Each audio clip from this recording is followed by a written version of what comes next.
Hello, everyone, and welcome to our weekly retrospective for the package team. Today is October 6th, and tomorrow we have a family and friends day. So let's start with any follow-up issues that we have open from previous retrospectives. And we have some open issues, one about issues that slipped, includes not deliverables. Probably something that we can do with that one is making sure that in this planning for 15.6 that we don't overcommit. And please go in and comment on that one. The other that we have, I don't know what is the other one. The tax handover.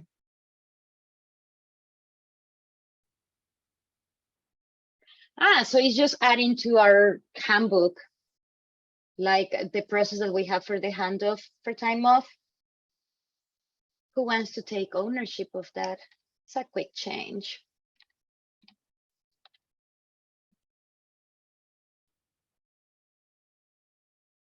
I can take it. Very good. So those are follow-ups from previous retros. Okay. I want to try this time to make sure that we take a step further and we just try to find how to do things better. So as we go through each one of the topics from everyone, I would like that we talk about how can we do the things better, if everyone is okay with that. So let's start with Tim. Yeah, my first item was about the weekly meeting. After coming back from parental leave, I've changed my hours slightly. So I'm finishing up at 3:30 my time, and that ends up being at 4. So I missed those. And yeah, it was just in general, it seems like we haven't had a lot of agenda items or attendance. So I wanted to call that out. And Michelle, you had a suggestion based on that. Yeah, I also noticed in the last weeks that our weekly meeting was like, well, bi-weekly, because MEI was kind of like empty agenda, and we were ending up with a social call. So I was I opened an MR to be very, very hard change and just remove it. But I really like the conversation around there. So probably we should keep it as a placeholder. If we have agenda, then we have some demos or stuff like that. And if not, we keep it as a placeholder for social. Now that you're mentioning about the time that is not very friendly, let's put a poll on the same MR about like what time works better for everyone. Let's think that this month, by the way, is hard for everyone because we have the daylight savings with APAC, and we don't have yet the change. So APAC is in a different right now. Okay, and I expect being back now and catching up on roadmap and planning and customer conversations that I'll have more content than I did just my first 2 weeks back when it was more just trying to catch up. But okay, that's good to know. I won't feel bad if we don't have content in there to just skip or cancel. Yep, very good. Haley? Yeah, so planning for post my registry migration tasks have made me realize we could have started that process a bit sooner. But definitely tunnel vision, trying to just get everything across the finish line. And I want to say there, just like, I think the tunnel vision was a very good decision, and I don't see anything bad about it, because that's exactly what allowed us to finish the migration, and it was a very good job. We finally finished, and it was quite challenging. So that tunnel vision was good. I don't think it was a bad decision, and I will not do it differently about focusing on the post-migration another time. Like, this is the time to do it. So it's more about like, how can we help you? Yeah. Yeah, I think yeah, it's odd. I'm feeling a feeling of spaciousness. I guess I'll say after the migration, where it's like, oh, there's other stuff in the world. But yeah, I think most of the planning I've done in my career has had like a pretty solid foundation. Things were pretty concretely going to happen, I suppose. And so like dealing with the idea of like having to do some amount of predicting and scheduling work around that prediction, I don't think I was open to doing that, which I don't think is necessarily good in all cases.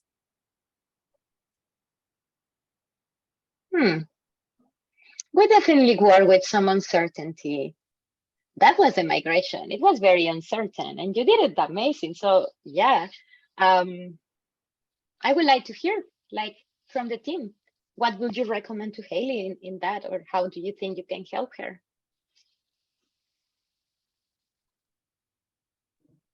With feeling like you were too zoomed in to one thing?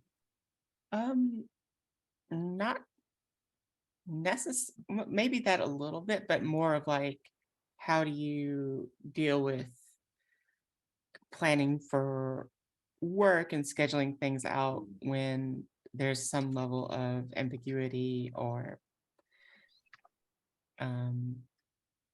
because we didn't really, up until the end, we didn't have like a it was really hard to predict when the migration was going to end, and that was kind of a hard, like, we can't do the data retention stuff until that's over. So dealing with like how to responsibly plan around having this sort of probability of it not actually being ready in time, if that makes sense. Yeah, for me, when I usually try, if like one thing I remember the CEO at a company I was at was like, I take any estimate that I get and I multiply times 2. And so I think just having the confidence to say that it's going to take this amount of time, because there will be challenges, there will be uncertainties, and trust me, I'm the expert on this because I've been managing the migration. And then you can just, I would try to set expectations as I went along. But I know at the end it must have been challenging because there was such large repositories and customer communication, and also wanting it to finish and needing it to go for 12 hours, it's hard to plan around it. Yeah, I think the real thing was that there was no, for this next step, I think there's no difference between 0% done and 99.9999% done. Which, yeah. I will say that if you feel a little bit off with the part about like you're going to estimate something that is uncertain, I'm going to share with everyone on the team, I think I did it a long time ago, a technique to mathematically add that uncertainty on your estimations. You don't multiply by 2 only because, like, there are mathematical reasons about why you multiply to a certain number. I'm going to share that with the team. I need to find it. But I also want to be very clear, like, we know that the container registry is a thing that we never did. Like, we want to clean up data. This is very risky. Don't put pressure about the timeline. And we can review the plans, and we can be your docs, and you can just come and tell us what you have in there just to process the situation. Yeah. Yeah, that makes sense. Good. I hope this was helpful. Yeah, so I like it. I like the new format. Yeah. So the next one, it was for me something that went bad this week. It was like I totally forgot daylight savings for APAC, so I missed some of my meetings with APAC this week. And for me, the change is until the end of the month, so it's going to be 4 weeks that we are off. So nothing to do differently. Probably in the future, I need to have a reminder somewhere about like, hey, there are coming changes in specific regions, but I don't have any like to do it differently. And just a reminder for everyone that we have right now that time off with APAC. And the other thing that didn't well very good for me this week is like I was missing some things and to-dos from the last 2 weeks. And just yesterday, I realized that the timeline for the talent assessment this year is different. And the deadline is first week of November. So that means that I will need to work 9 development conversations from here until the end of the month. Nothing to do differently or improve. I just need your help to go to the issue that I created for you to work on your self-assessment. Next is Steve. Yeah, this week we had a day where database maintainer availability hit 0. So I had to lift my blocked status to be able to help out. And now I have a bunch of reviews to try to fit in. I did actually already take some action on this. I opened an issue to set up some Slack notifications so that if we are approaching 0 availability, we get notified in the channel so that people can start lifting statuses before people get overloaded with reviews. Question on that one. I'm just curious on that one. So we don't have right now anything in place that let us know that there are 0 maintainers about the ability. Huh. I don't think we run into it very much, except for in very specific areas like database where we are shorthanded with maintainers. It was just like everyone had red dot, everyone had vacation. So there was a bunch of people that were like, there's no maintainers, what do we do? And you open an issue to notify it on Slack. Yeah. Nice. And then I also got stuck a bit debugging some metaprogramming with the cascading settings framework that I'm working with. And so that debugging dynamically defined methods proved to be difficult. So if anyone has tips on that, I'd be happy to learn. No tips. Anyone on backend channel? Sorry, go ahead, Haley. Do you have ability to influence those dynamically created methods? Or are they and that's kind of what I did. Was I ended up just like changing them and adding like ways to log stuff with them so that I could understand what was happening. But it took me a while to even realize it was one of those methods that was the problem. So yeah, it was fun. One of the things that sort of freed me as a developer was I was watching an interview with or reading an interview with Brian Kernighan, who is a big programming superstar, I guess. And they're like, oh, like what debugger do you use? And he's like, printf.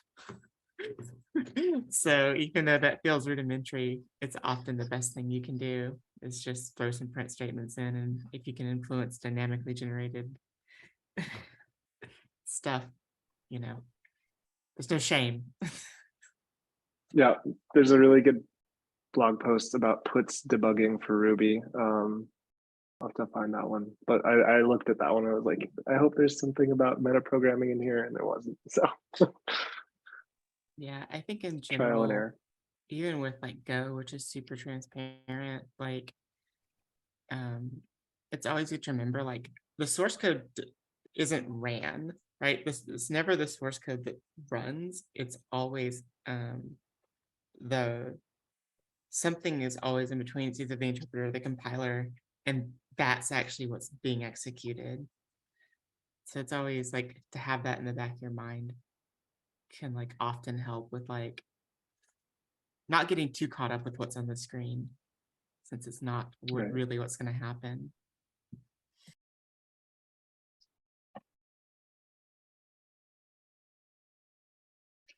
As on the backend channel, and as to the creators of the framework, like probably like if they wrote it, they should be able to help you to debug in that. Yeah, no, that was my first idea, but they were on vacation. Okay. Yeah. It wasn't too bad. I was able to work through it, but I'm kind of like, now that I haven't really worked too much with those types of scenarios, so I was curious if people that have more experience have gone through some of that before. And I can read for David since he is not here. He says it's a challenge, a challenging week as I'm trying to juggle between my kids and GitLab working hours. I'm grateful that we have the flexibility to bend the working schedule at will. Still, there's a price to pay in energy levels. Yeah. I think we should use the same tips from the tips to PTO that we were mentioning, like you take a day to catch up, probably take some hours just to get back to work. Definitely. All right, Okay. on to what went well. Yes, Haley. With Haley.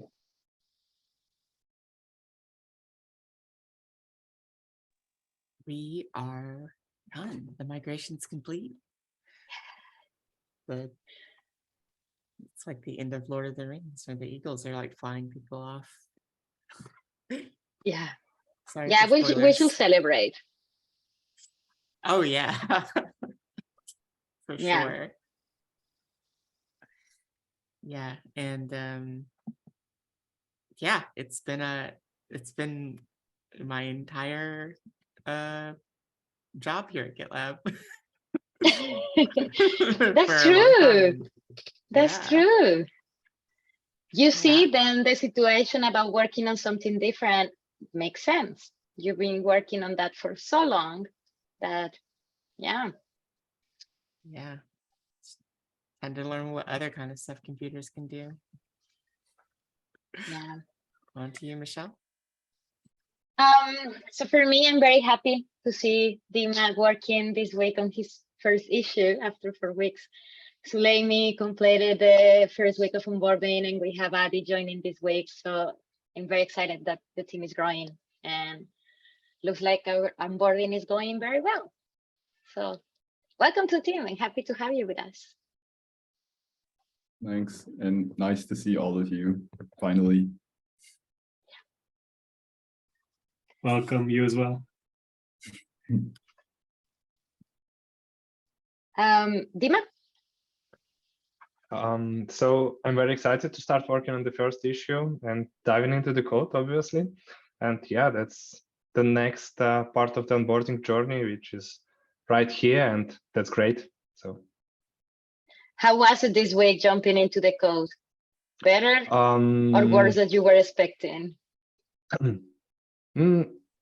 It's a lot to understand, especially some kind of best practice which were developed to try to understand the patterns inside. But yeah, as soon as you like get them, then it's kind of a bit easier to navigate into the code. So yeah. Good. Very nice. So I should then read for David, I guess. Yeah, go ahead. So David took a deep dive into RPM. Some challenges lie ahead. Curious to see how we are going to solve this. That's what went well. I wonder when, yeah. Yeah, I'm also wondering, like, is it? I just added a note that knowing that we'll probably have RPM in beta, hope we could find a reasonable MVC that makes sense. Yeah, and I think the challenge with the scale and security is something that we will need to compromise in some way in some areas. I think more the scale. So yeah, it is behind a feature flag, so we are safe, and it's going to be, as you say, better. So yeah. Okay, cool. And the next one, just feeling really good about the plan that I've been putting together for the next 3, 6, and 12 months. I've been talking to various people on the team about it, and everyone seems to be aligned, which is good. And outside of the team. And I just wanted to call out one thing about the migration, that while I was out, Haley not only managed the migration, but also was coordinating with directly with basically our top 40 customers and account management and support and aligning scheduling and communicating timing expectations. And that's just well above and beyond. So I wanted to call that out. Yeah. Yeah. Like I saw the conversations on some of the channels with our VIP customers and with the team that helped us with that, and it was like amazing job. Like definitely very scary. I was like, I will not know what to answer to sound very polite in the things, and Haley did amazing. So very good job. Good. Do we have something else that you want to share? Okay, well, thank you.